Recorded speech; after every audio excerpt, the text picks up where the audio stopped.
Eh, Beliau sangat geram sama Yusuf Mansur dan ingin meninju kalau umpamanya ketemu. Maka hari ini kita akan terus menggaungkan untuk memboikot usaha Anda. Salah satunya adalah warung Stick and Seek.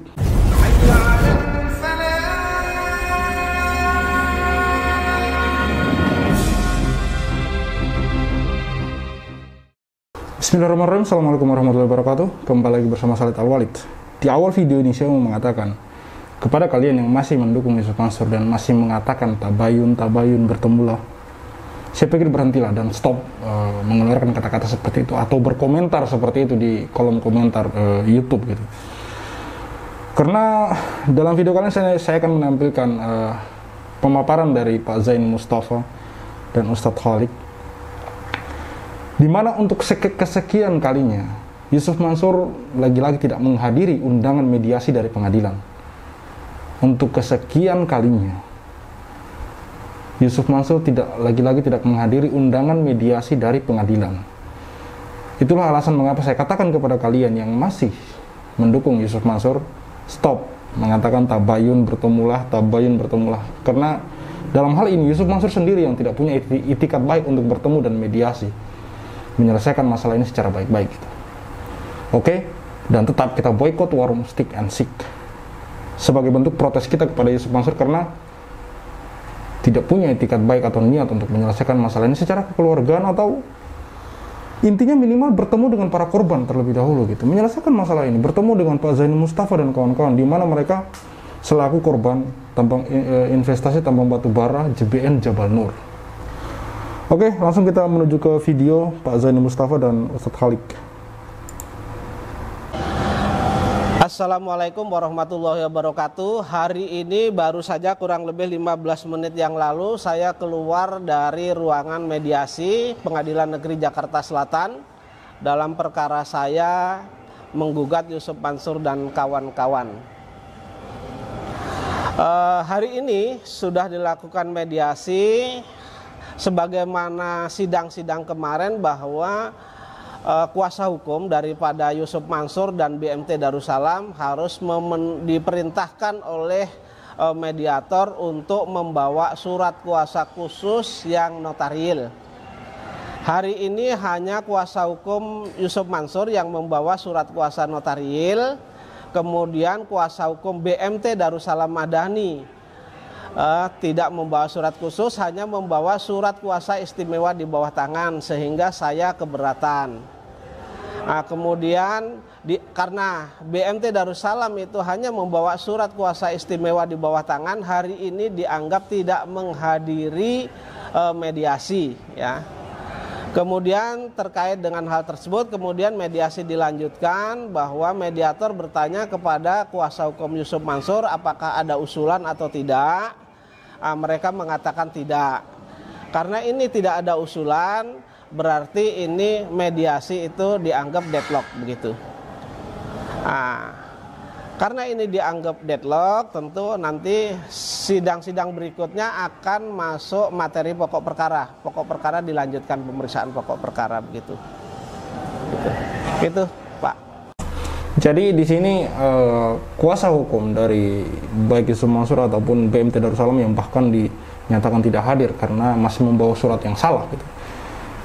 Dalam hal ini ketika ditanya oleh mediator, dari pihak Yusuf Mansur mengatakan tidak ada usulan apa-apa, artinya tidak mengakui perbuatannya, teman-teman.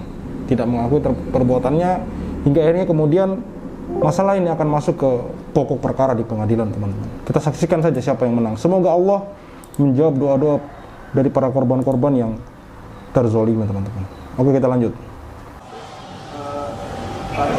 Sebenarnya hari ini itu diharapkan pihak Yusuf Mansur dari pihak ini hadir Pak? Saya berharapnya begitu, Mas Haji. Jadi prinsipal baik itu pengurus koperasi Darussalam Madani, itu harapan saya datang, kemudian Yusuf Mansur juga datang. Kenapa saya harapkan begitu? Karena ini kan sebenarnya merupakan satu kesatuan yang menjadi masalah, sehingga harus kita pecahkan bersama, kita diskusikan, kita musyawarahkan ini masalah ini bagaimana penyelesaiannya, kan begitu. Saya terus terang kecewa dengan Yusuf Mansur, kemudian saya kecewa dengan BMT Darussalam Madani yang mana tidak datang sendiri tetapi mengutus kuasa hukumnya. Bahkan yang satu tadi hanya surat kuasa istimewa biasa dianggap tidak hadir, Yusuf Mansur dianggap hadir tapi tidak memberikan usulan penyelesaian. Kenapa saya kecewa? Karena awalnya terjadinya investasi batu bara ini adalah campur tangan dari bukan campur tangan, bahwa yang datang pertama ke Masjid Darussalam Kota Wisata adalah Yusuf Mansur, yang mana di sana mempresentasikan bisnis batu bara ini sehingga jamaah dengan bujuk rayu yang manis dan yang enak-enak itu sehingga menyetorkan investasinya. Kemudian BMT Darussalam itu saya juga kecewa karena BMT Darussalam juga sebagai manajemen fee, artinya mereka yang mengelola atau menerima uang dari jamaah itu kemudian disetorkan kepada perusahaan Adi Partner Perkasa, yaitu tergugat satu, yang mana komisarisnya di sana adalah Yusuf Mansur. Sehingga menurut saya ketika Yusuf Mansur kemudian BMT Darussalam tidak datang ini, menurut saya memberikan contoh yang tidak baik terhadap umat, atau ya setidak-tidaknya umat bisa melihatlah bagaimana etikat dari kedua tergugat ini, begitu Mas Haji. Baik, Pak. Artinya ini mediasi deadlock ya Pak? Iya, mediasi dianggap deadlock, terus kemudian dilanjutkan dengan pemeriksaan pokok perkara. Iya. Bagaimana persiapan Pak jadi dalam menghadapi? Biasa-biasa saja, karena sudah kita siapkan dari jauh hari sebelumnya, sudah kita siapkan, jadi biasa-biasa saja. Selanjutnya boleh saya tanya kepada Pak Sopir? Boleh, silakan. Kenal dengan Pak Suharjito Pak? Kenal? Menurut pengakuan beliau bahwa Pak Suharjito ini pernah membantu dalam persuasif untuk hubungan Sumatera Pak, tetapi gagal Pak. Itu bisa diceritakan lebih lanjut Pak? Ya memang beliau ini sedikit banyak kenal jauh-jauh hari sebelum kita kenal Yusuf Mansur. Ketika Yusuf Mansur masih jadi anak kolong gitu. Anak dibilang preman juga mungkin ya, tapi yang jelas masih belum jadi seperti sekarang, masih jauh, masih miskin, masih kemana-mana itu butuh tumpangan orang. Nah Pak Suharjito ini kenal sama beliau, bahwa beliau itu memang karakternya itu jelek, omongannya nggak bisa dipercaya dan seterusnya. Beliau sangat geram sama Yusuf Mansur dan ingin meninju kalau umpamanya ketemu, karena dari dulu sampai sekarang itu janji-janji mau ketemu tapi nggak pernah ditepati oleh Yusuf Mansur. Selalu lincah dia itu mengelak. Jadi yang dimaksud dari Ustadz Khalik sini, Pak Suharjito itu yang sebelumnya pernah kita tayangkan, nanti saya akan menunjukkan cuplikannya. Bahwa ternyata dengan Yusuf Mansur juga bermasalah. Bermasalah kemudian sampai akhirnya Yusuf Mansur masuk penjara lah gitu. Ya kalau untuk Yusuf Mansur saya pikir udah nggak ada gunanya dinasihati. Pakai logika saja ya. Memang Yusuf Mansur itu kan pintar ngomong. Dan semua jangankan ngomongan seperti itu. Semua ceramah-ceramah di depan jemaahnya pun hampir semuanya bohong. Statement dia bertemu dengan Rasul di mobil segala itu kan semua udah bohong semua itu. Kemudian sampai ketemu tukang rumput baru 5 tahun kemudian sudah jadi miliarder, itu kalau orang yang ya maaf ya, kalau yang kita berpikir jernih itu semua omongan bualan-bualan. Pak Suharjito sini dalam hal ini Pak Khalik mengatakan bahwa Pak Suharjito ini ingin meninju Yusuf Mansur ini gitu. Memang banyak orang yang geram, dan hal yang wajar juga ketika Pak Suharjito kemudian mengatakan hal tersebut gitu. Ibaratnya sebagai bentuk kejengkelan dari seorang Yusuf Mansur yang entah mengapa sampai saat ini tidak punya itikat baik untuk menyelesaikan masalahnya dengan orang-orang yang merasa sebagai korban di sini gitu. Maksudnya di sini Pak Zaini Mustafa dan kawan-kawan, teman-teman.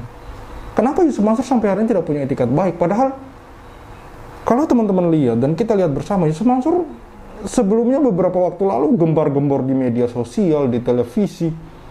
Katanya dia bayar pajak restoran, yang dimana ini adalah warung steak and shake-nya, teman-teman. Itu hampir 200 kurang lebih 200 juta per hari, teman-teman. Bayangin, teman-teman, seberapa besar kekayaan seorang Yusuf Mansur gitu. Satu, dari segi materi kita ketahui bersama bahwa Yusuf Mansur orang yang sangat kaya gitu. Yang kedua, dari beberapa ceramah Yusuf Mansur di waktu lalu, begitu sangat menggembar-gemborkan yang namanya sedekah, sampai beliau dijuluki sebagai Ustaz Sedekah. Ikonik sekali. Walaupun ada beberapa hal dari cara dia menyampaikan tentang sedekah itu sangat-sangat kita kritisi, teman-teman. Tapi maksudnya di sini adalah, yang pertama, Yusuf Mansur orang yang kita ketahui sebagai orang yang kaya raya. Yang kedua, Yusuf Mansur kita ketahui orang yang sering menceramahkan tentang kedermawanan, sebuah kedermawanan. Lalu bagaimana dengan hari ini, teman-teman? Bagaimana dengan hari ini? Jika kita hubungkan dengan kejadian hari ini, bagaimana? Sebenarnya siapa Yusuf Mansur ini? Apakah kemudian ini yang merupakan yang menjadi wujud asli dari seorang Yusuf Mansur? Saya pun geram, banyak orang geram. Maka di video saya yang lalu, saya mengatakan kita gaungkan gerakan boykot warung steak and shake, agar Yusuf Mansur kemudian merasa terganggu dan kemudian bisa bergerak. Niat kita di sini baik, agar Yusuf Mansur mau menyelesaikan masalah ini gitu loh. Kalau memang tidak punya etikat baik untuk menyelesaikan masalah ini, maka kita gaungkan, teman-teman, boykot warung steak and shake. Boykot warung steak and shake.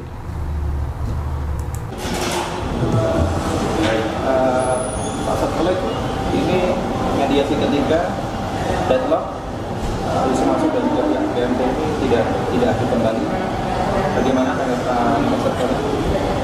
Yang ingin saya katakan adalah bahwa sidang perkara perdata ini adalah perkara moral, perkara bagaimana kita menunjukkan karakter yang baik agar menjadi contoh bagi orang-orang selain kita untuk percaya pada pengadilan, untuk percaya pada kita sebagai manusia, sebagai khalifatullah fil ardh, sebagai khalifah Allah di muka bumi ini, untuk memakmurkan dunia ini agar terjadi kehidupan yang toto tentrem kertora harjo gemah ripah loh jinawi, kata orang Jawa. Nah, oleh karena itu saya himbau dan saya tekankan pada Yusuf Mansur, jikalau engkau memang benar-benar ingin menyelesaikan masalah dunia dan akhirat, yaitu masalah investasi batu bara yang engkau pernah presentasikan di Masjid Darussalam kepada para jamaah Masjid Darussalam sehingga mereka banyak yang ikut apa ajakan beliau, maka datanglah ke pengadilan perdata ini, atau datanglah ke tempat kami di Masjid Darussalam atau di tempat manapun yang engkau inginkan, agar kami bisa bertatap muka dan bisa berdialog, bisa saling berdiskusi untuk menyelesaikan masalah investasi batu bara ini secara tuntas, secara adil, dan secara syar'i. Di sini keterkaitan engkau sebagai penggagas ide investasi batu bara ini adalah sangat penting. Nggak bisa diwakilkan. Meskipun engkau mempunyai uang banyak, engkau tidak bisa semena-mena mewakilkan kepada orang terus.